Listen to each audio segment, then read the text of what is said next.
पायदानों पर आगे बढ़ता हुआ दिखता चला जा रहा था, लेकिन शायद पाकिस्तान और चीन को ये रास नहीं आ रहा। लिहाजा पिछले कई सालों में पाकिस्तान चीन ने जिस तरीके से जम्मू कश्मीर में आग लगाने की कोशिश की, उसको अब परवान चढ़ाने की वो और कोशिश कर रहे हैं और लगातार सेना और सुरक्षा बल तैयार हैं कि उसको पूरी तरीके से खत्म करना। नमस्कार, आपके साथ हूं मैं राजीव शर्मा।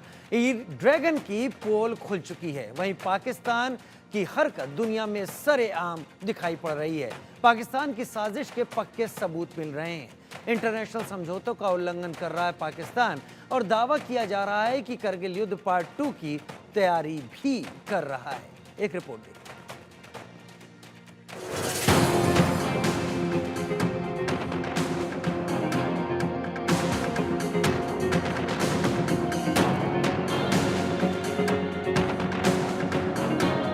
आतंकियों ने फिर कर दी महागलती। अब टूट गया हिंदुस्तान का संयम। आतंकिस्तान में घुसकर मारने का प्लान। दहशत के मारे बिल में घुसे आतंकी बाहर निकले और राजौरी की सेना कैंप पर सुबह सुबह ताबड़तोड़ हमले करने लगे। लेकिन हमारी सेना तैयार थी, तैयार इतनी कि एक आतंकी अपने आका के बिल में घुस नहीं पाया और बेमौत मारा गया। बाकी की तलाश जारी है और अब न वो भाग पाएंगे और न ही छुप पाएंगे। राजौरी के ख्वास में आतंकियों और सुरक्षा बलों के बीच मुठभेड़ जारी है और उसी बीच आपको बता दूं कि सुरक्षा बलों के जो वरिष्ठ अधिकारी हैं वो भी जो है वो इस वक्त ख्वास में पहुंचने लगे हैं। आप देखेंगे एडीजीपी जम्मू जोन जो है वो यहां से इस वक्त निकलते हुए और ये इलाका जो है आपको बता दूं कि ख्वास का ये दरअसल लगातार आतंकी गतिविधियां इस इलाके में पीछे देखी जा रही थी और उसी के बाद जो है बीती रात 3 बजे का वक्त था जब आतंकियों की मूवमेंट को यहाँ पे देखा गया। दरअसल सुरक्षा बलों को पहले से जानकारी थी कि इस इलाके में आतंकी छुपे हुए हो सकते हैं और ये पुरुषोत्तम कुमार जिसे शौर्य चक्र से सम्मानित जो है सरकार ने किया है उसको निशाना बना सकते हैं। और वैसा ही हुआ। रात को 3:10 पर आतंकियों ने पुरुषोत्तम कुमार के घर पर दावा बोला। सेना के जवान पहले से वहाँ पे मौजूद थे। 2 आतंकियों के गुटों ने अलग अलग समय पर एक ही समय पर जो है सेना के काफिले, सेना के जो पोस्ट है और उसके साथ साथ जो पुरुषोत्तम कुमार है उस पर हमला किया, मगर सेना पहले से सतर्क थी और उन्होंने कार्रवाई करते हुए इस जो हमले को नाकाम किया है। इसमें एक सेना का जवान जख्मी है, एक जो सिविलियन पुरुषोत्तम कुमार के जो चचा हैं वो जख्मी है, जबकि एक आतंकी के मारे जाने की खबर भी जो है इस हमले में आ रही है। अब वरिष्ठ अधिकारी जो है जिसमें एसएसपी, डीआईजी और अब जो है एडीजीपी जम्मू जोन आनंद जैन वो खुद जो है वो ख्वास में पहुंचने लगे हैं ताकि इस पूरे ऑपरेशन को पूरी गंभीरता से देखा जा सके और आतंकियों का सफाया किया जा सके। राजौरी के ख्वास इलाके में आतंकियों ने सेना के कैंप पर हमला किया। आतंकियों ने सेना के कैंप पर ताबड़तोड़ फायरिंग की। आतंकियों को दबोचने के लिए, उसे उसके ठिकानों तक पहुंचाने के लिए सेना का बड़ा ऑल आउट ऑपरेशन जारी है। जम्मू इलाके में आतंकियों ने हमारी सेना का संयम तोड़ दिया। अंजाम उसे पता नहीं, क्योंकि सेना ने बनाया है ऐसा लीथल प्लान जिसकी वजह से एक पनाह के लिए तरस जाएंगे आतंकी। ऑपरेशन ऑल आउट से राक्षसों का होगा संहार। बिल में घुसे आतंकी बिलबिलाकर मरेंगे। अब बिल में घुसे आतंकियों के सफाई के लिए बड़ा ऑपरेशन एक्टिव है। सेना अलर्ट मोड पर है। बस एक आदेश का सेना कर रही है इंतजार। फिर आतंकिस्तान में त्राहिमाम होगा।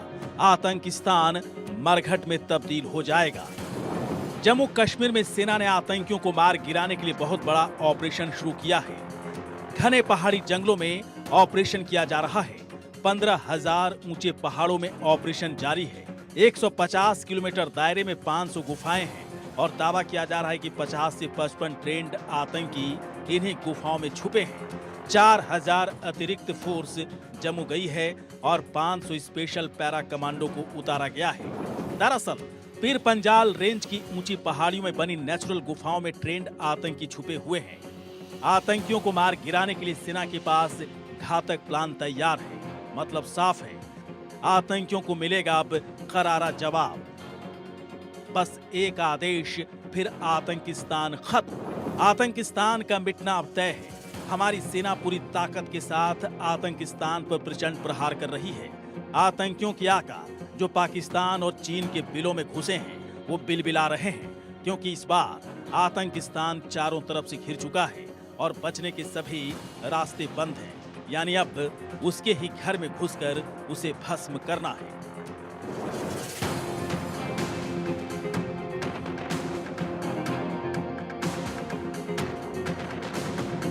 Bureau report, India news. तो आपने देखा कि किस तरीके से आतंकवादी और पाकिस्तान परस्त भारत के जम्मू सेक्टर में अब तनाव बढ़ाने की कोशिशों में लगे हुए हैं। मेरे साथ खास मेहमान जुड़ेंगे, major general retired Shashi Asthana जुड़ेंगे मेरे साथ।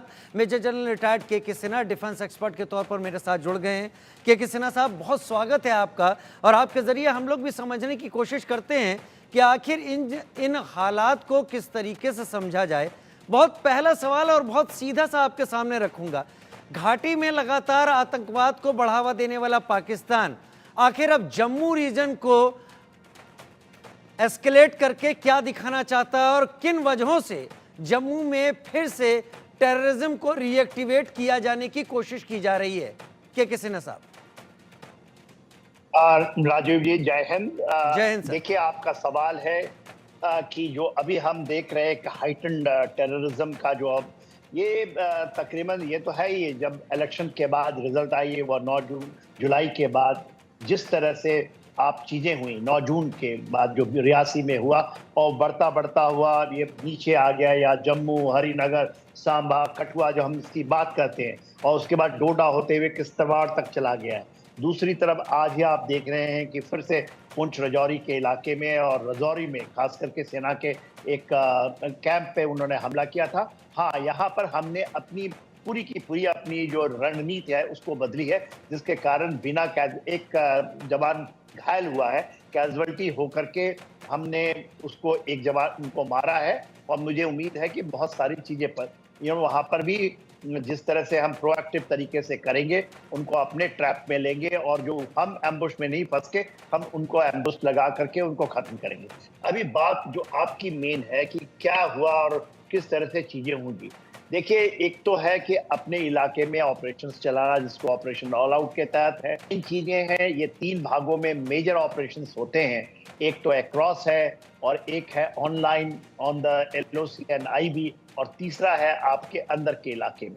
तो 2 जो मेन इलाका है, क्योंकि हमने ये लिया है सेल्फ मॉनिटोरियम ले रखा था, और 2021 के बाद फरवरी में जब हमने सीज फायर किया, उनके साथ एक समझौता हुआ और अभी भी उसकी एब्रोगेशन नहीं हुई है, वो हटी नहीं है। अभी सीज फायर को हम ये मानते हैं कि अभी तक वो बरकरार है, ना तो हमें फायर करने की छूट है, वो भी फायर नहीं कर रहे हैं। तो उनको एक मेजर उससे फायदा मिलता है, बहुत बड़ा फायदा, जिससे क्योंकि उनके कोई भी जो कैंप्स हैं उसको आप हिट नहीं कर सकते, उनके लॉन्चिंग पैड को आप हिट नहीं कर सकते। यदि आप जानते भी हैं कि वहां जमावड़ा है तो आपके हाथ बंधे हुए हैं, इसलिए हाथ बंध गए। अभी हमें जो भी करना है अपने इलाके में करना है, और इस इलाके में जो चीजें अभी आप देख रहे हैं उसका मेन कारण है एक ऑपरेशन रोशनी चलाई थी, और वो उस समय हुआ था जब PDP और नेशनल कॉन्फ्रेंस की गवर्नमेंट होती थी, और उसमें इन जितने भी रोहिंग्याज हैं या जो ये इनके इस तरह के किरदार के लोग हैं जो कि जिहाद से वास्ता रखते हैं, इन जगहों में उनको अलॉटमेंट हुआ, वो वही नाले, वही जगह जहां से इन्फिल्ट्रेशन होती है। तो ये ग्रिड का बदलना उसका मेन रीजन है, क्योंकि ऑपरेशन रोशनी जो इन्होंने चलाई थी उसका मतलब ही यही था, और उसको हम अभी तक चेंज नहीं कर पाए हैं। मेरा उम्मीद है कि एब्रोगेशन आर्टिकल 370 और 35 के बाद जो आपने कहा ना कि पनाह ना ले पाए, वो तरसें, नॉट तरसें, उनको तड़ तड़ का आप मारिएगा, और यही तरीका को वो जिहाद के लिए आए। तो ऐसा माना जा रहा है कि अभी जो फॉरेन टेररिस्ट हैं उनकी संख्या 50 से 80 तक होगी। तो तकरीबन वो 3 या 4 के जोड़े में जो बड़ी पेयर्स के अंदर में ऑपरेट करते हैं गुफाओं से। यदि आप जाएंगे, खास करके पुंछ राजौरी के अंदर में कृष्णा घाटी है, भाटा धुरिया का इलाका है, नाड़कासा है, तो ये घने जंगल हैं। जो हिल काका है, वहां पर एक ऑपरेशन चलाया गया था 2003 में, मेजर ऑपरेशन। और आपने बताया कि इतनी सेनाएं आ रही क्योंकि इनको उस समय पूरा का पूरा सफाया किया गया था। उसमें आर्टिलरी की यूज हुई थी, उसमें एयरफोर्स यूज हुआ था, और इनको तकरीबन ये मान लिया गया था, और उसको हमने बहुत लंबे समय तक इन जगहों में कुछ नहीं हुआ। मगर परिस्थितियां बनने के बाद और खास करके ऑपरेशन रोशनी के तहत इन इलाकों में, इन रीचेस के अंदर में वो OGWs हैं, ओवरग्राउंड वर्कर्स हैं, या उन लोगों को बताया गया जो कि सिंपैथी रखते हैं, जो इनको चलाते हैं, और वहीं से उनको गाइडेंस मिलती है, उनको राशन मुहैया किया जाता है, लॉजिस्टिक सपोर्ट मिलता है, उनको गाइडेंस मिलती है, उनको खबरें मिलती हैं और उनको लाया जाता है। तो यदि हम इसको प्रहार करना है तो आपका प्रहार इतना ही होगा। देखिए, आपको पता होगा, यदि आपके पास समय है तो मैं बताऊं कि कुछ चीजें ऐसी हुई कि जब आप OGW के ऊपर कार्रवाई करते हो तो जिलो टॉलरेंस के ऊपर में आपको छूट नहीं थी। सेना के ऊपर भी इंक्वायरीज करी गई कि आप इनको कुछ नहीं करेंगे। तो देखिए, यदि आप इनको जो मुहैया करवा रहे हैं, जो चीजों को दे रहे हैं, गाइड कर रहे हैं, इंफॉर्मेशन दे रहे हैं, उनके ऊपर यदि सेना कार्रवाई नहीं कर सकती, पुलिस नहीं करती, और सेना को पुलिस के तरीके से लड़ने के लिए बाध्य किया जाएगा, तो ये चीजें कैजुअलिटी आपको लेनी पड़ेगी, क्योंकि वो एक मिलिट्री की तरह लड़ रहे हैं, हम एक पुलिस की तरह लड़ाई लड़ रहे हैं। हमारे वहां पर हमारे ऊपर बहुत बड़ी पाबंदियां हैं। नहीं, आपने बहुत अच्छा पॉइंट यहाँ पर उठाया। मेरा भी इसमें सीधी सी लाइन यही होगी, गैर वाजिब लोगों से वाजिब तरीके से नहीं निपटा जा सकता। जो लोग गैर वाजिब हरकतें करते हैं वो तो उसी तरीके से करते रहेंगे, और अगर हम रूल्स एंड रेगुलेशन फॉलो करेंगे तो हम डेंट लेते चले जाएंगे और फिर वो रिपेयरेबल नहीं होंगे। मेजर जनरल शशि अस्थाना भी मेरे साथ इस वक्त जुड़ गए हैं। मेजर जनरल शशि अस्थाना, जो कुछ भी अभी जम्मू रीजन में हो रहा है, नौशेरा, सुंदरबनी या राजौरी, इसको छोड़ा जाए, पुंछ की तरफ आगे बढ़े, KG सेक्टर, भिम्बर गली, ये सारे एरियो में जो ये POK से लोग आ रहे हैं, क्या ये वाकई टेररिस्ट हैं या फिर ये पाकिस्तानी रेगुलर्स हैं? देखिए, इसमें कोई शक नहीं है कि जो संदेह पाकिस्तानी रेगुलर्स का भी काफ़ी संदेह भी है और इंडिकेशंस भी हैं। अगर आप देखिए, जो अभी एम्बुश लगाने का इनका तरीका जो है, जो हथियार इनके पास हैं, जो कम्युनिकेशन सिस्टम है, और कम्युनिकेशन सिस्टम इनका भी एनक्रिप्टेड कम्युनिकेशन सिस्टम है, यानी कि अगर उसको कोड नहीं किया जा सकता, डिकोड नहीं किया जा सकता। तो पहले जैसे टेररिस्ट जो रेडियो सेट का इस्तेमाल करते थे, उसमें हम लोग डिकोड कर पा रहे थे कि वो बात क्या कर रहे हैं, लेकिन अब जो ये जिन सेट का इस्तेमाल कर रहे हैं और जिस टेक्नोलॉजी का इस्तेमाल कर रहे हैं, वो थोड़ी सी ज़्यादा है।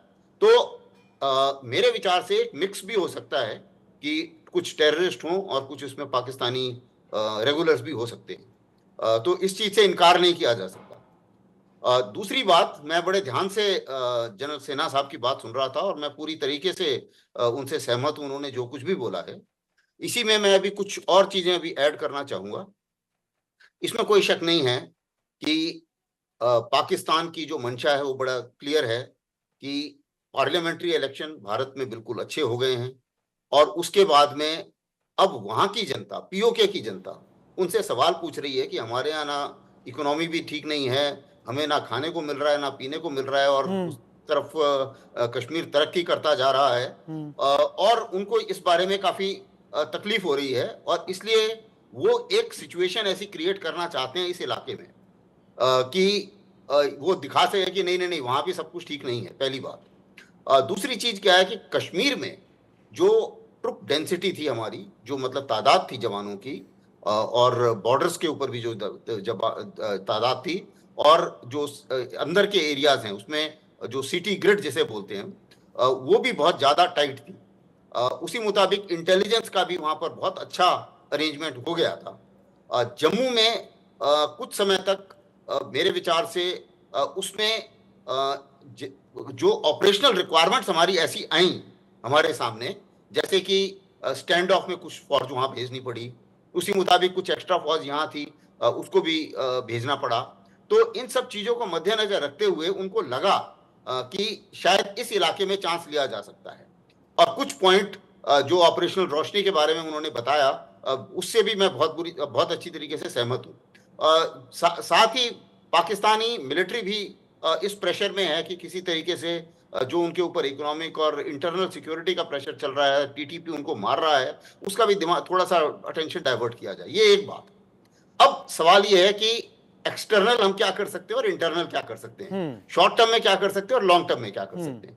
सबसे पहले तो जो एक्सटर्नल बात है, नॉर्मली हम लोग टीवी पर इसके ऊपर बात नहीं करते, कई ऑप्शंस हैं, क्या ऑप्शन कब कौन लेगा, ये जो लोग इस समय उन जिम्मेवारी है जिनकी, वही बेहतर डिसाइड करेंगे।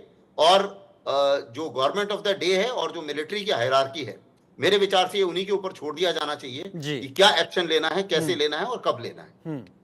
अब आती है बात अंदर की, जो कि हमारे सामने मीडिया में काफी हद तक अवेलेबल है।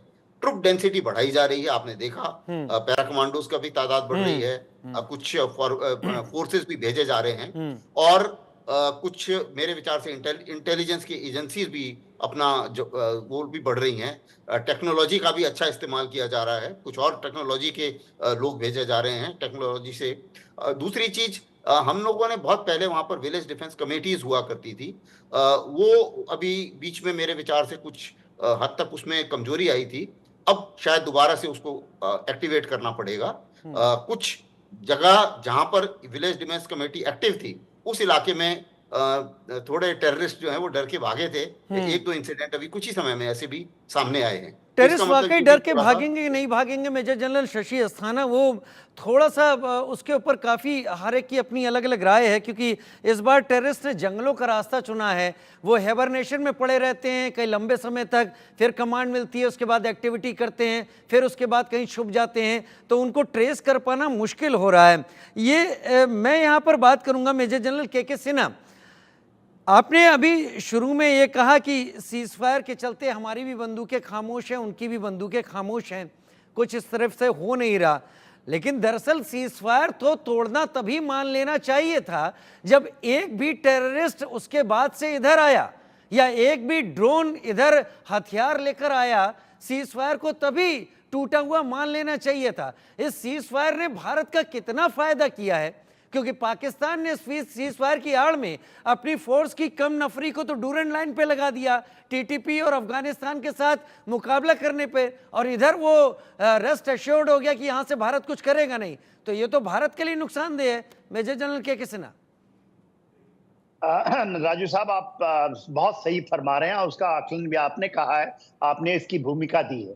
देखिए, ये हमें कब ये आया, ये फरवरी 2021 में एब्रिगेशन ऑफ आर्टिकल 370 और 35, आपको पता ही है, हमारे 5 अगस्त 2019 के बाद, और बहुत ऑपरेशंस बहुत तगड़े चले, ऑपरेशन ऑल आउट, जो कि बुरहान वानी के बाद का समय था, दौर था, और तकरीबन 4 साल उसके बाद हमने ऐसा मान लिया। और इसमें जो जब हमारा ये हुआ सीज फायर, तो इसमें बहुत सारे वेस्ट एशिया के देश थे, जिसमें यूएई थे, कतर, ये सब इन्वॉल्व थे, और उनके कारण बाजवा साहब ने कहा कि गलतियां हो गई, हम गलती को सुधारना चाहते हैं, और हमने शायद उस ट्रैप में आकर के कर लिया, क्योंकि हम इन चीजों को अपने, मैं वर्ड यूज करता हूं, सेल्फ मॉनिटोरियन, हम लोग अपनी वो गांधीवादी विचारधारा से ये लेकर के चलते हैं कि हमें इसको मौका देना चाहिए। तो देखिए, ये गलतियां तो हैं, ये मेजर फॉल्ट है।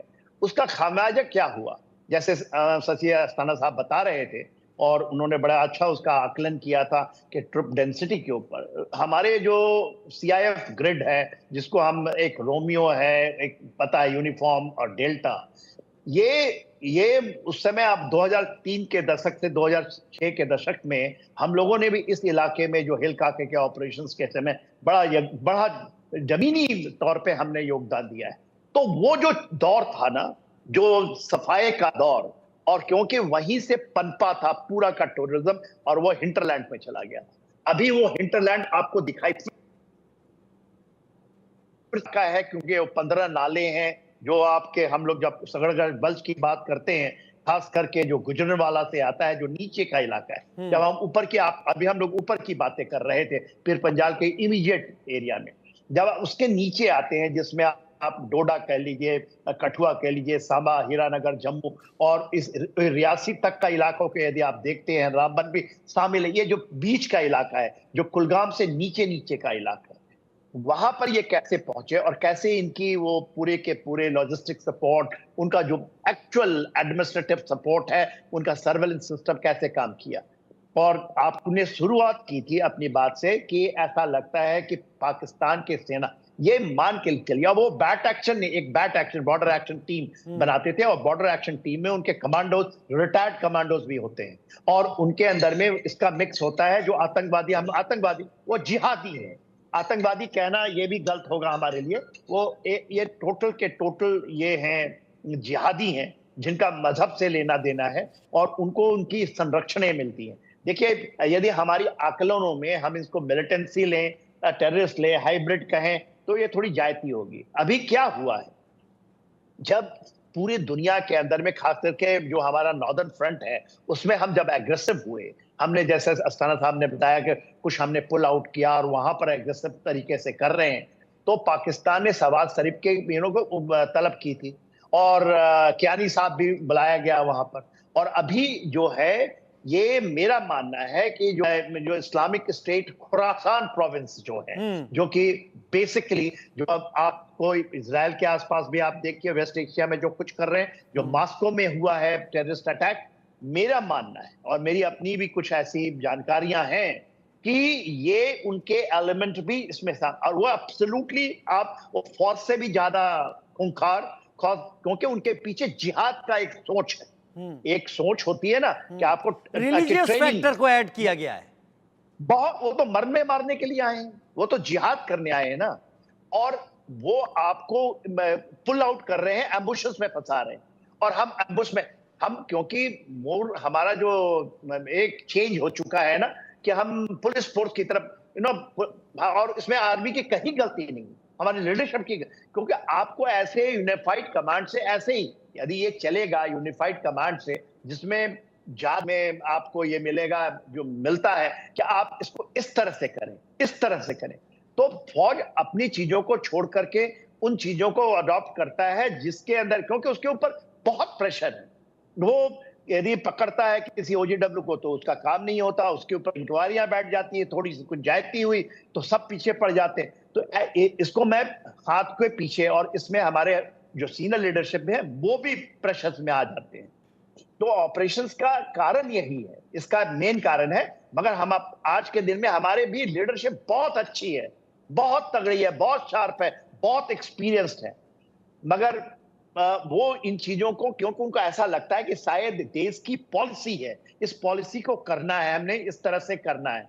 मगर पॉलिसी तो हमें बदलनी पड़ेगी, क्योंकि अदरवाइज ये चीजें हमें और भी नुकसान देगा, क्योंकि हम अपनी टेरिटरी में, क्योंकि हम अपनी टेरिटरी जब तक पाकिस्तान को देते रहेंगे इस वॉर को अंजाम देने के लिए, जो कि स्यूडो वॉर कहा जा सकता है, तब तक हमें घाव खाने ही पड़ेंगे। हम क्यों नहीं पाकिस्तान की टेरिटरी में जाकर इसका जवाब देने की कोशिश करते? पाकिस्तान सारी एक्टिविटी हमारी टेरिटरी में करता है। मेजर जनरल शशि अस्थाना, ये कोई आम टेररिस्ट नहीं लगते, जो कि रिलीजियस बुक से पढ़े हुए और धार्मिक आधार पर बरगलाए हुए ये टेररिस्ट हो। ये पाकिस्तानी सेना के इसलिए समझ में आते हैं कि पुंछ में जो एयरफोर्स के काफिले पर हमला हुआ, ऐसी टेररिस्ट एक्टिविटी वाले जोन में जो आर्मी के ट्रक्स होते हैं, जो उनके ड्राइवर्स होते हैं, कैपेबल होते हैं, ट्रेंड होते हैं, उन्हें पता है कहाँ किस तरीके से गाड़ी को चलाना है, कहाँ पर किस तरीके से खुद को सेव करना है, अपने साथ बैठी हुई फोर्स को सेव करना है। उसको अगर सीधा हेडशॉट मारा जा रहा है ड्राइवर के, और वही चीज़ अगर कठुआ में हो रही है, अगर आप एक्सक्लूड कर दे रियासी को, जिसका ड्राइवर एक सिविलियन था, तो ये पूरी तरीके से स्नाइपर्स का काम हो सकता है। यानी अगर मैं ये कहूं कि पाकिस्तान की फोर्स बंकर बनाकर हमारी टेरिटरी में छिपी हुई है, क्या गलत होगा? देखिए, कंफर्म तौर पर तो नहीं कह सकते कि ये पाकिस्तान की फौज ने ही किया है, लेकिन मैं आपकी कई बातों से जो आपने अभी कही, मैं बहुत पूरी तरीके से सहमत हूं। सबसे पहले तो सीज फायर, इसमें कोई शक नहीं है कि एक बार टेररिस्ट इधर आ गया, बैट एक्शन हो गया, हमारे हिसाब से सीज फायर वायलेट हो गया है। अब उसके ऊपर पनिशमेंट किस तरीके की होनी चाहिए, ये हम छोड़ेंगे अभी के कमांडरों के ऊपर के वो डिसाइड करने के लिए, पहली बात। दूसरी चीज, हमारे इलाके में हो रहा है, तो इसमें कोई शक नहीं है कि हम ये अपनी जिम्मेवारी जो है वो इसको डाल दें, ये दूसरे मुल्क में हो रहा है, इसलिए हमें अपनी तैयारी करनी पड़ेगी, और तैयारी करके जो भी एक्शंस हैं वो लेने पड़ेंगे। सिन्हा साहब ने बिल्कुल सही बात बताई थी। बहुत पहले एक एक्सरसाइज हुई थी हिल काका में, ऑपरेशन हुआ था, ऑपरेशन सर्प विनाश करके, और काफी टेररिस्ट बर्बाद किए गए थे और पूरा इलाका खाली करा दिया गया था। तो जाहिर है कि कुछ ना कुछ प्लानिंग हो रही होगी कुछ इसी किस्म की कार्रवाई दोबारा से करने की। तीसरी बात, एक चीज और मैं बताना चाहूंगा, ये थोड़े बड़े पैमाने पे मतलब सोच पे है, और जो देशवासियों को भी थोड़ा सा इसका अंदाजा होना चाहिए। देखिए, हम बार बार बोल रहे हैं कि ट्रुप डेंसिटी कम हो रही है, उसके कुछ कारण जो हैं वो मेरे विचार से गवर्नमेंट को भी अभी सोचना पड़ेगा। कोविड के बाद 2 साल हमने रिक्रूटमेंट नहीं किया, फौज की नफरी तकरीबन 1 लाख से ज्यादा कम हो गई। तो अगर सिक्योरिटी चैलेंज हमारे ऐसे हैं जहां पे चीन, 2 कंट्री हैं, 2 देश हैं हमारे बॉर्डर पे, जो दोनों न्यूक्लियर हैं, दोनों से हमारी बाउंड्री लगती है, दोनों के साथ बाउंड्री डिस्प्यूट है, और दोनों आपस में मिले हुए हैं। तो ऐसी सिचुएशन में वर्ल्ड में कोई भी देश ऐसा नहीं है जो हो भारत के अलावा।